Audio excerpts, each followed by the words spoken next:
Anameru, te kaawai o te iae.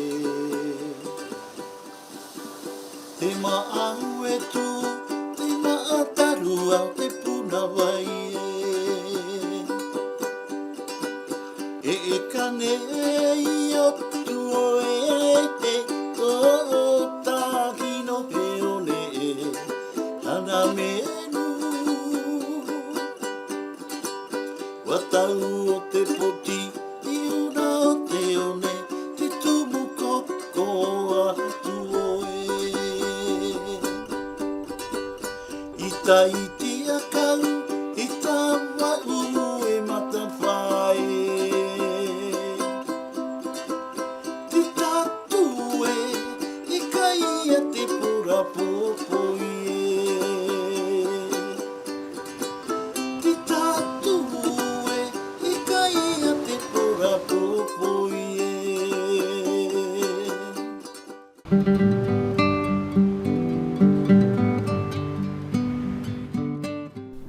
La baie de Hanamenu a toujours été depuis très longtemps qu'occasionnellement habitée. Plusieurs maisons sont construites dans cette vallée du bout du monde, mais leurs propriétaires ne viennent que de temps en temps.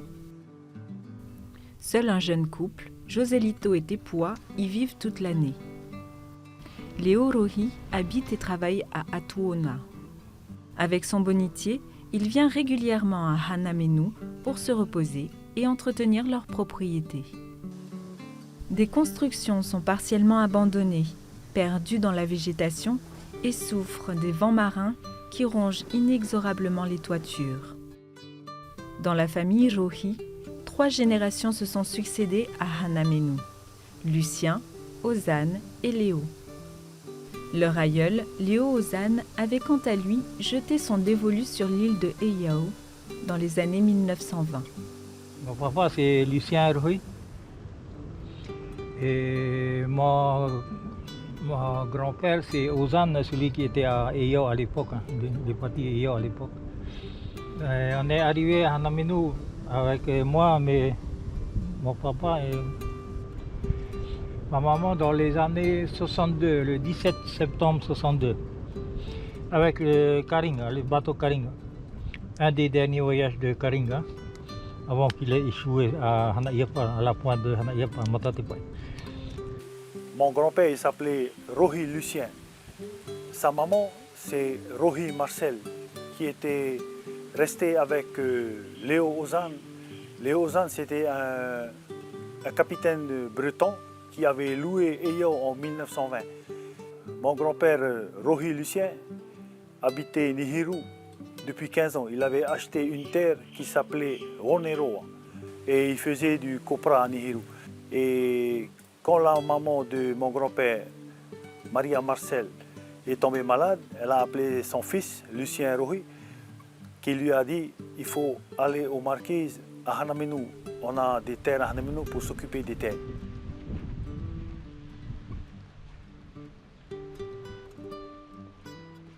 Quand mon grand-père Lucien a quitté Nihiru, il a pris avec lui mon papa Rohi Ozan et sa femme, ma grand-mère, Stéphanie Louise Perry, qui est de Montréal. Et ils ont habité ici de 62 jusqu'en 78. Hanamenu est situé sur la côte nord-ouest de Hivawa, à 15 000 nautiques en passant par le canal du Bordelais. Sur la côte nord, il faut parcourir 9 000 nautiques pour rejoindre Hanaiapa. Au départ de Atuona, on peut rallier Hanamenu à pied en passant par le mont Fe'ani.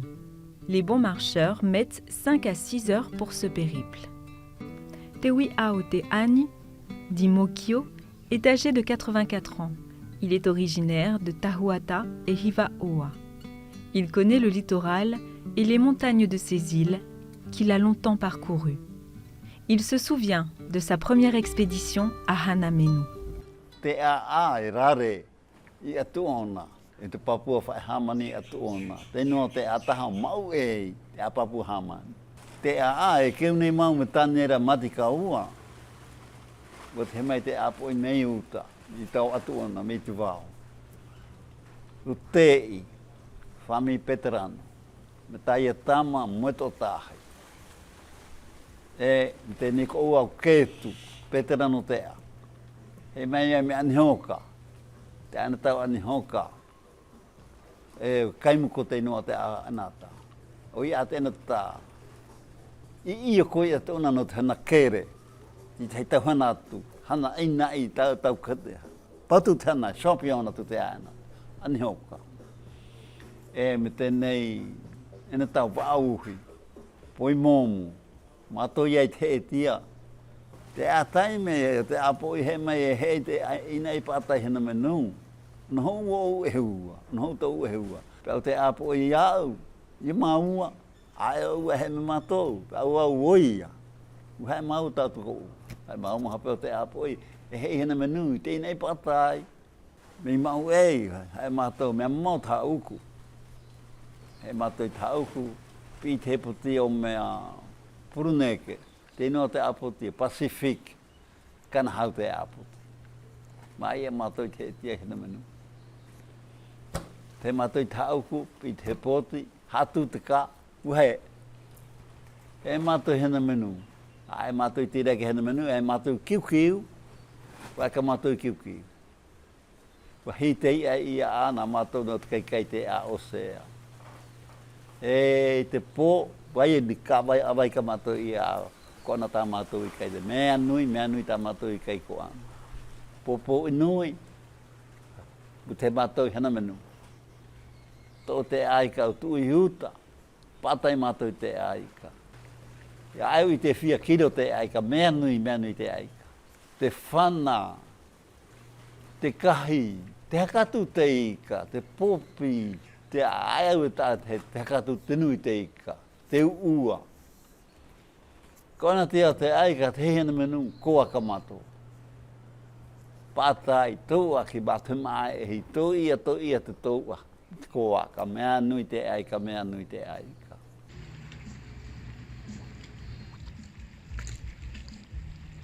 Au départ de Tahauku, c'est avec le bonitier de Léo que l'on va rejoindre Hanamenu pour le week-end. Un groupe de jeunes s'est joint à l'expédition. Il y a Tamatea, Tiu et Keani. Là-bas, ils ont prévu d'aller à la chasse.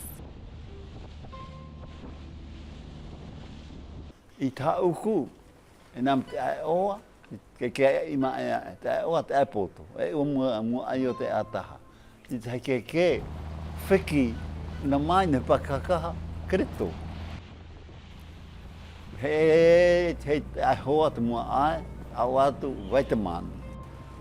Te ataha, e pai te mei te huta i o te ataha i Waitemanu. Nai mua ai te tō. E nai ia a te kea, hia, au te ai kiwa. E nāu papahawa, e nāu te pihahau. Pihahau mai nā mamotu i ao, matatana. Hana te vi. E menu tua te taukaka awai te hatua i tana eka. Hana ua. Hana ua e nei ia atu vai, bai ke i. Te vi o te pua. Tau tahana tia pua hei te ai noa, tau taha. No te mea te pua hei mea mamohi hana. Ai ko ana pu te ame pua. Te anau ti. E anai hoa, e te apa i ana. Tu tai kena. E, te atu ai tātou kiukiu. Te ana te awhenua o kiukiu. Pe hoi te poi ka kiu, hapati na uhane. Ia mate te enata. He te enata e roe uhana i o te atai kiukiu. Hana o ia. E hei hoa iai tuetai. Hei Hawaii, ai pe o iai ato. E hei Hawaii. Ma kiukiu i hei Hawaii. Ia te te aus poi kaki. Le soleil ne va pas tarder à disparaître derrière l'horizon. On passe les pointes Kiukiu, puis Matatana. La baie de Tanaeka est dans la pénombre. Les baies de Hanamenu et Tanaeka sont séparées par le mont Matahao et le rocher Tepou, qui semble veiller à la quiétude des deux vallées. Au pied du mont, Léo a installé une vierge. Aussi, à chaque départ ou arrivée à Hanamenu, le bonitier fait une pause. Un instant de prière pour les occupants du bateau pour demander à la Vierge de veiller sur leur déplacement, sur mer comme sur terre.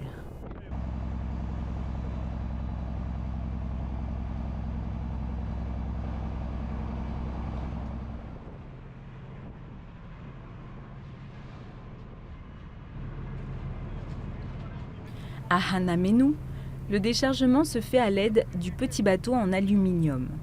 Le débarquement peut être délicat en fonction de la houle. Aujourd'hui, la mer est relativement calme, avec des séries de petites vagues qu'il faut gérer. Les jeunes marquisiens connaissent, ils ont l'habitude de ce genre d'expédition. Ils ont surtout hâte de partir dans les montagnes, pratiquer la chasse.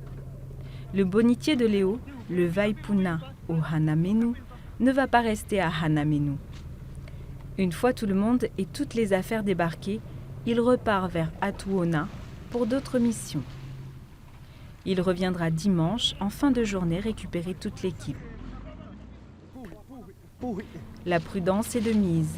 Il faut sécuriser les affaires les plus fragiles, faire des allers-retours pour alléger le bateau et surtout surveiller les vagues.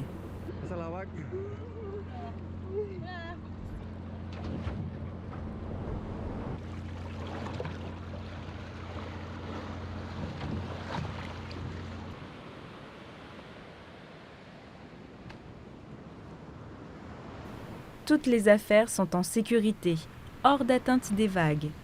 Le bateau alu porté tout en haut de la plage.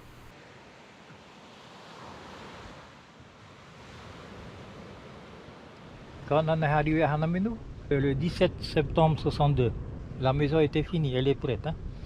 Kayufa est poa avec mais t'es pas aimé, hein. C'est en bambou. Hein. Et il n'y avait pas d'eau. Il y a la source. Comme on habitait à 200 mètres de la source, on a décidé d'aller sécher les bambous dans la montagne pour tirer l'eau jusqu'à la maison, à Outa. Les bambous, tu prends les bambous et il y a les nœuds, tu coupes en biais les nœuds, après tu enlèves le crotte qui est au milieu, là. Tu enlèves tout ça, c'est pour faire couler l'eau. Hein. Au fur et à mesure, tu fais pour adapter jusqu'à la maison, jusqu'à Outa. On mettait des poteaux de bourreau ou miro. Et après, on fait une pente douce de la source jusqu'à la maison en bas, jusqu'à Outa. Hein.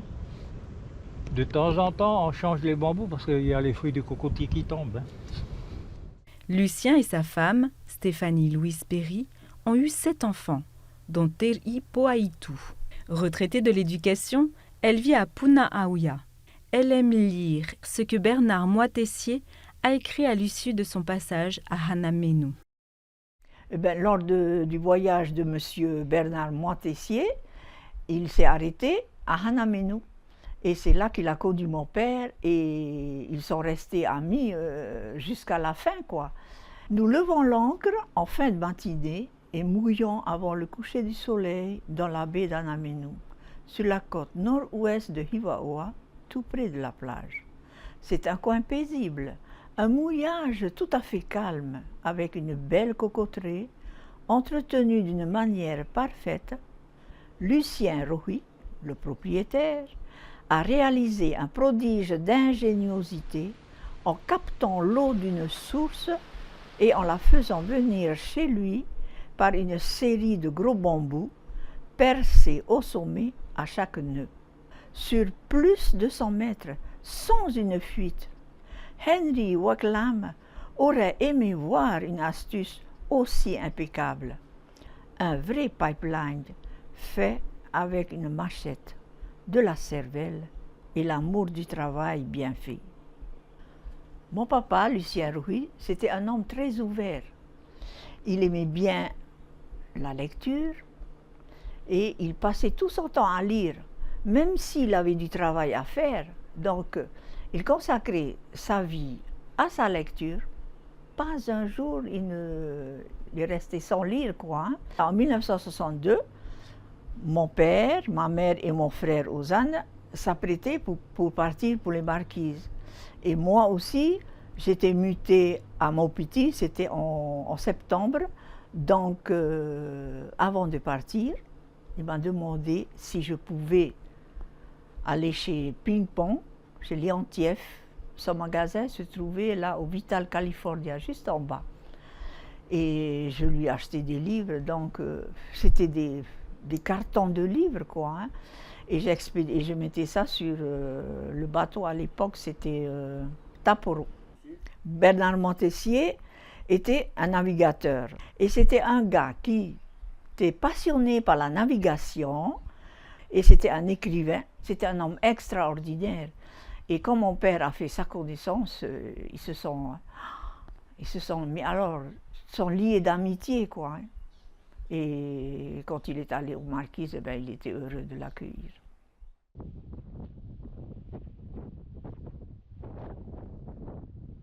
Papeete, le 12 février 1965. Monsieur Lucien Rohi, Hanamenu, Atuona Hivaoa île Marquise. Cette lettre venait de son copain qui voulait savoir des nouvelles de mon grand-père Rohi Lucien.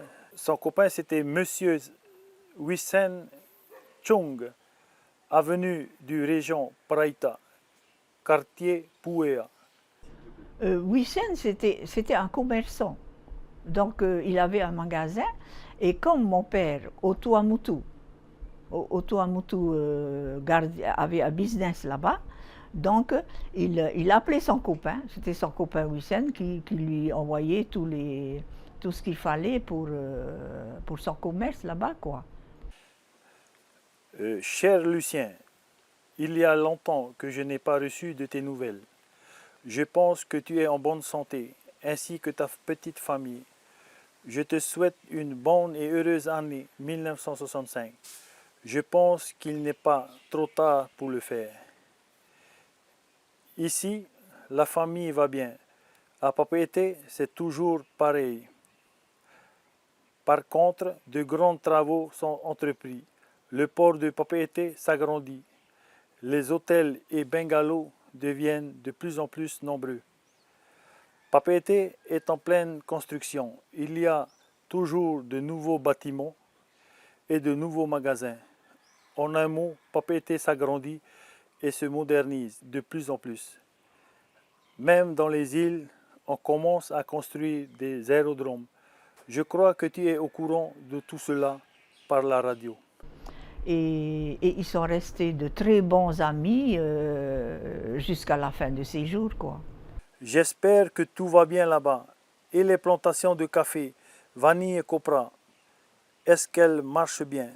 Donne-moi des nouvelles de là-bas et de toi. Je suis toujours heureux de recevoir de tes nouvelles. 6 juin, je t'envoie une enveloppe timbrée pour mon nouvelle adresse. Et Wissen, c'était, quand tu l'entends parler, comme si c'était son frère. Comme je n'ai plus rien à te dire, je termine ici ma petite lettre en te souhaitant le bonjour ainsi qu'à ta famille et en espérant de te lire très bientôt. Cordialement, ton ami Wissen. Mon papa, Lucien Rohi, il aimait bien accueillir les gens chez lui. Il communiquait beaucoup avec, surtout à Hanamenu, quand les navigateurs arrivaient, les voiliers, il les accueillait, mais alors de bon cœur. Quand mon grand-père Rohi Lucien vivait à Hanamenu avec sa femme Stéphanie Louise Perry, beaucoup de voiliers venaient à Hanamenu. Il a fait des connaissances avec beaucoup de ces voileux et il gardait un cahier où il notait, les voileux notaient le nom du bateau, la date d'arrivée sur Hanamenu. Comme tu vois là c'est le nom du bateau Albatros. Et là, Soleno. C'était des Américains, des Français, de toute race, quoi. Ouais, il a laissé, c'est des voiliers qui sont passés dans les années 64, 65, 66. C'était des copains voileux qui écrivaient un mot avant de rentrer chez eux, aux États-Unis. Nous avons été ravis du gentil accueil des Marquisiens et de leurs îles magnifiques. Et il y a une qui m'avait contacté récemment, qu'elle cherchait mon grand-père et demandait des nouvelles. de mon grand-père Rohi Lucien et de mon papa Rohi Ozan. Et je lui ai répondu par mail comme quoi il était décédé. Parti en juillet 1971 de Toulon, escale aux Baléares, Espagne, Gibraltar, Canaries, Barbade, Martinique, Sainte-Lucie, Saint-Vincent, Grenade, Guadeloupe, Antigua. Saint- Là, c'est un voilier, tu vois, Panama, qui Galapagos, s'appelait Fatouti, Spirit Tarwata, of the Wind. Hanamenu est toujours un mouillage très prisé par les voiliers. Lucien Rohi notait à la fin des mots laissés par les voiliers la durée de leur séjour. 3 semaines, 2 semaines, 5 jours. Mon grand-père, il parlait anglais. Il parlait couramment l'anglais. Mon grand-père Rohi Lucien et mon papa Rohi Ozan aussi. Sailed from California December the 5th, 1971, and has been to Mexico, Central America, Galapagos, and here. Hope to make it to New Zealand if I can Nous make avons the quitté notre effort port to d'attache leave à this Grande Île beautiful Maurice voilà islands déjà and un this an. place Après de with the nombreuses escales depuis hospitality notre of départ, Mary and Réunion, Ozana. Madagascar, Thank Afrique du you. Sud, Durban et Cape Town, Sainte-Hélène, nous sommes aux Marquises depuis 2 semaines, attendons la pleine lune pour aller au Tuamotu, au Rangiroa et pour terminer ce merveilleux voyage à Tahiti. Quelques marquisiens vivaient à Hanamenu, en même temps que Lucien, Ozan et sa famille. À l'époque, il y avait 3 personnes là-bas. Il y a le vieux Tuo, Kaimuko, il y a Kaimuko Koki et il y a Karolo Petrano. Lui là, il vit toujours là. C'est nous qui étions là-bas à l'époque. À l'arrivée avec mon papa, dans la journée, on ramasse les cocos, on fait des pépinières, premièrement. Et à l'époque, c'était 25 francs le main pour planter, hein, c'est 25 francs et tout mouéhi. Et on fait des pépinières, 6 mois après, à Matatatanu. Hein. On a planté tout le terrain de Ramke, qui est à Hanamenu, le terrain de Tekiotiu, et notre terrain, le terrain de Anihoka, une partie. En fait, toute la cocoterie à Hanamenu, c'est la plupart, 90%, c'est nous qui avons planté. Hein. J'ai vécu là-bas longtemps aussi.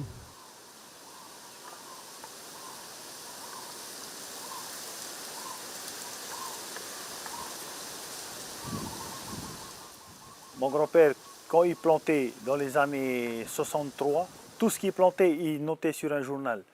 Tant de cocotiers. Aujourd'hui, s'il plante 12 cocotiers sur telle terre, il a tout noté ça. Et ce journal-là, il est actuellement avec moi. C'est moi qui tiens le journal. Il a planté des cocotiers, des citronniers, des feuilles, des maniocs quand il habitait à Hanamenu. Hanamenu, le 8 janvier 1963. Plantation des arbres fruitiers de toutes sortes et bois précieux à Hanamenu. Le 8 janvier, planté 5 pieds de cocotiers sur la terre Puto-Okoku. Le 9 janvier, planté 17 pieds de cocotiers sur le versant de la montagne. Le 10 janvier, planté 3 pieds de citronnier. Le 4 février, planté des patates douces. Le 27 février 1964, planté 1 pied de greffé sur la terre Puto-Okoku. Le greffé, il est là-bas, au pied de la falaise. Le pied de greffé et le pied de Ohurepio, actuellement, ils ont 56 ans. Ils ont été plantés en 1964.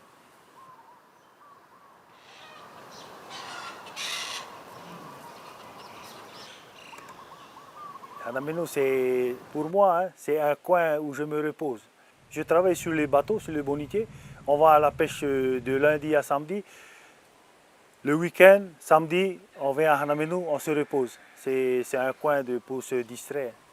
Et quand on vient à Hanamenu, on aime bien aller chasser. On va chasser, marcher un peu dans la brousse, ça nous change les idées. Ici à Hanamenu, on chasse les cochons, la chèvre, les bœufs. Mais il faut aller avec les propriétaires des bœufs. Sinon, on ne peut pas aller à la chasse. Même pour venir ici, il faut aller avec les propriétaires. Alors, partir à la chasse, dans mon sac, j'ai mon couteau, mon grand couteau. Les sacs blancs pour mettre la viande. La bonbonne de gaz de rechange pour faire le cochon. à ma tasse pour boire un petit café chaud là-haut. Avec 5 litres d'eau, une bouteille de limonade. Pour nous, pour là-haut, là, il va faire chaud là, beaucoup. Là, j'ai des biscuits, on a un petit déj là-haut. Petit café au lit. Un poignard. Petite GoPro là pour filmer la session aussi là-haut. La lampe pour éclairer les cochons. Mon linge de rechange. On peut transpirer et changer, pas rester avec un linge trempé. Notre chalumeau, normalement, dedans à l'intérieur j'ai un plastique poubelle, mes munitions, plus mes cordes et mes piles de rechange pour mes lampes.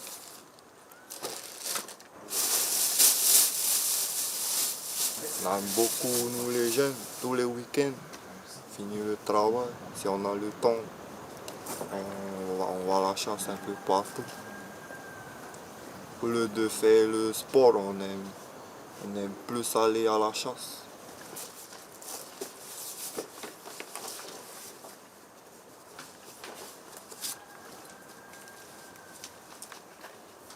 Bien l'adrénaline quand on tire les cochons, quand tu vois les grosses bêtes. Après on va voir si on a les dents pour faire des colis, pour aller au festival, pour vendre. Ça mange bien aussi les dents. Plus c'est grand, plus c'est cher.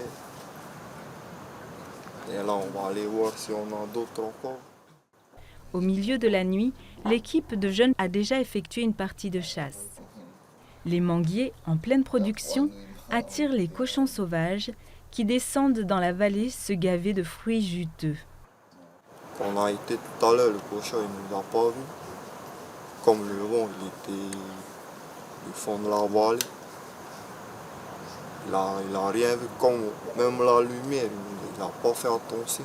Quand j'ai éclairé, il a réagi, il a bougé. J'ai vu, c'était un gros mâle. J'ai tenté de tirer. Je l'ai vu courir sur moi. Je me suis dit, ok, ça a touché. Je me suis dit, il était sur la route. Quand j'ai parti regarder, il n'était pas là. Et le copain, il a vu qu'il était un peu plus en haut. Il a tiré la dernière balle. Et là, on va laisser sécher. C'est Léo demain matin qui va saler. Quand il va se réveiller. Là, on va retourner en haut. Comme on n'est pas fou là.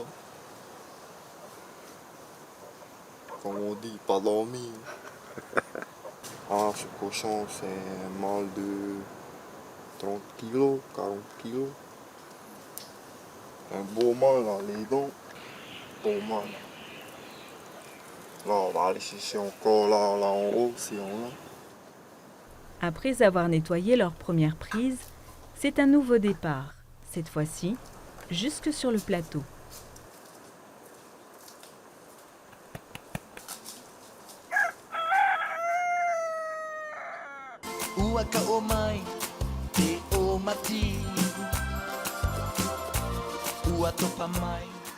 Au petit matin, Léo va débiter la carcasse du cochon capturé dans la nuit. La viande sera découpée en cubes, mélangée à du gros sel et stockée dans des bidons. Elle peut ainsi être conservée plusieurs semaines.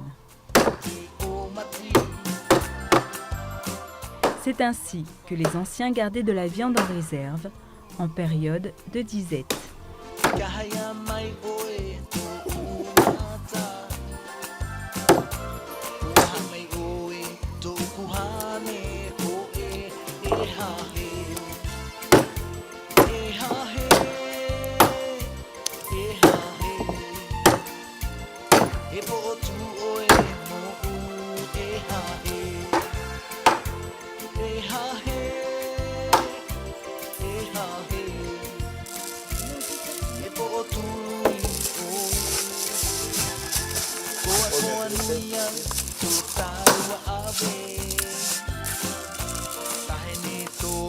Vai matar, itahi, koa koa nui am.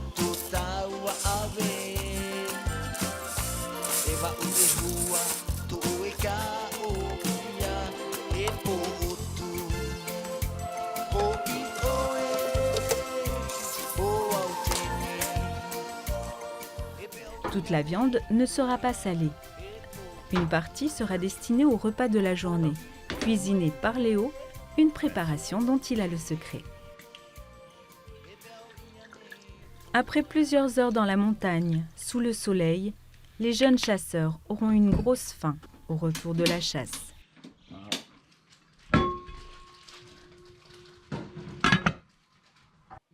La propriété de la famille de Léo est plantée de plusieurs dizaines d'arbres fruitiers, mayuré, différentes espèces de manguiers, pamplemoussiers, orangers, mandariniers et d'autres espèces d'agrumes. Il y a aussi des caramboliers, des avocatiers et bien d'autres arbres fruitiers. Depuis plusieurs années, une sécheresse sévit sur toutes les îles Marquises. Là, je suis en train de tirer les tuyaux d'eau, comme il y a la sécheresse. Si on ne tire pas les tuyaux, ça va. Tu regardes un peu les arbres, c'est sec. Ça va crever, quoi. Si on plante et puis on n'arrose pas, ça va crever. Ça sert à rien, quoi. Fini la conduite en bambou, comme celle que le grand-père de Léo avait posée pour amener l'eau de la source jusqu'à la maison. De nos jours, ce sont les tuyaux polyéthylène, simples d'utilisation, qui vont alimenter les arbres. Là, je suis en train de changer les nouveaux tuyaux, comme les anciens sont cuits par le soleil, et refaire des petits jets par goutte, comme ça au moins il y a de l'eau qui circule.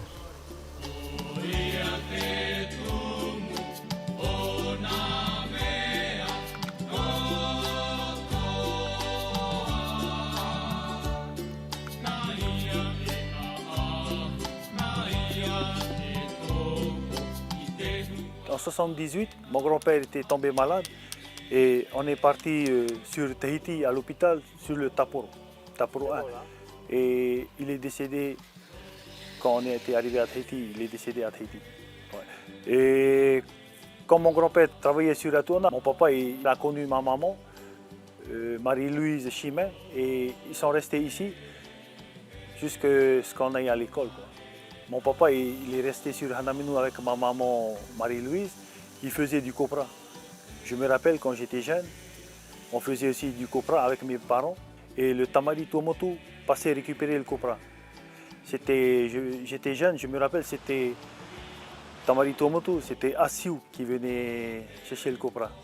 Je me rappelle quand on embarquait le copra sur le Tamari Tuamotu, on allait aussi avec la baleinière pour acheter des biscottes, du riz, du sucre, du café pour Hanaminu, quoi. Mon papa, Ozan Rohi, on faisait du copra et pendant le week-end, on allait à la chasse aux cochons, chèvres, aux bœufs et on mettait ça en sel pour conserver la viande. On salait beaucoup de cochons pour conserver la viande pendant le mois, quoi.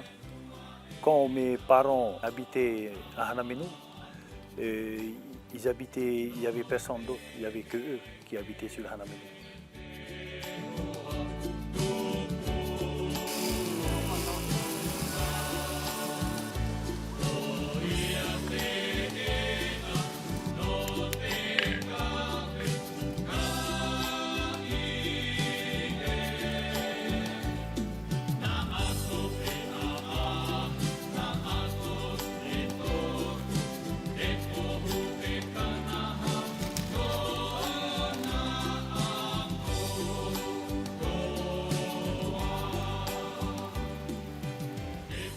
Tu vois, les pamplemousses, c'est sec.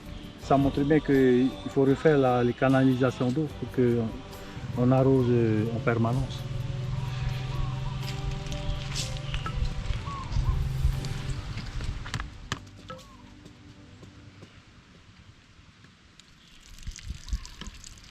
Là, il va être content.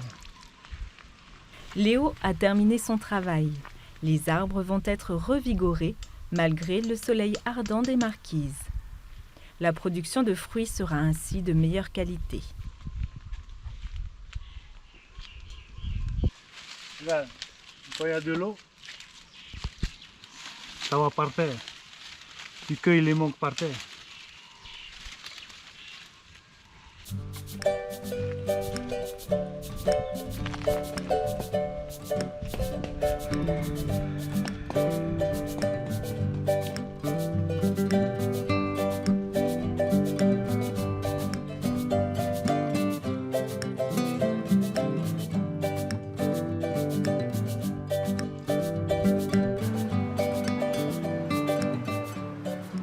C'est sous ce soleil que les jeunes chasseurs ont pratiqué leur passion sur les plateaux depuis la fin de la nuit. Et vers 4h, 4h30, on est monté la colline. On s'est reposé un peu en haut. Puis on a longé jusqu'à la vallée de Hanakiki. On est arrivé à peu près là-bas vers 5h, 5h30. Puis on s'est reposé. Pas longtemps après, on a vu le cochon arriver du côté de Hanava. Après, on a dit à Keani d'aller tirer. Après, on a tout fait propre le cochon. On a bu notre café. Et vers en gros 8h, 9h, on a commencé à aller voir les chèvres. Koi. Vai. C'est Keani le premier alors à tirer. Il a eu 6 chèvres. Et nous et Rémi, on a essayé d'attraper l'autre troupe qui s'enfuit. On a eu 3 alors dans l'autre troupe. On a partagé 3 chèvres chacun. Avec la division en 3 le cochon. On a fait des parts égales. Ça va. On marche. Lourdement chargés, ils rentrent un par un de la chasse qui a été fructueuse. Les solides sacs sont pleins à craquer. Chaque chasseur a ramené 3 chèvres et le tiers d'un cochon. Si une chèvre pèse entre 15 et 25 kg, cela fait un poids autour de 50 kg auquel il faut rajouter un tiers du cochon, soit au moins 10 kg. Ce qui fait pour chaque jeune chasseur un poids supérieur à un sac de ciment sur le dos.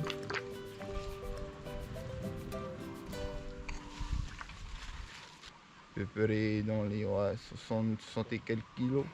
Chacun des chasseurs a ramené environ 60 kg de viande, un total à 3 de 180 kg qui vont alimenter les familles du village de Atuona. Les congélateurs vont être remplis pour plusieurs semaines. C'est la fin de la journée et du week-end. Il faut se rendre sur la plage avec les effets personnels, le produit de la chasse et attendre le bonitier. Chacun va pouvoir disposer d'un stock de viande non négligeable pour quelques semaines avant une autre expédition dans ces vallées et sur les plateaux. Certains ramènent des trophées de chasse qui, une fois nettoyés et séchés, viendront décorer les maisons.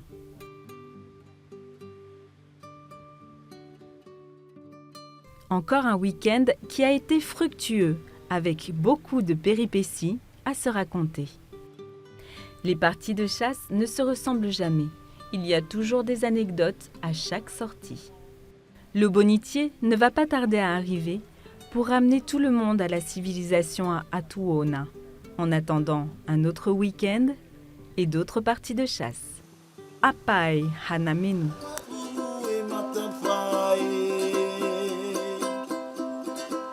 Ti tatue, i kai e te pura popo ie.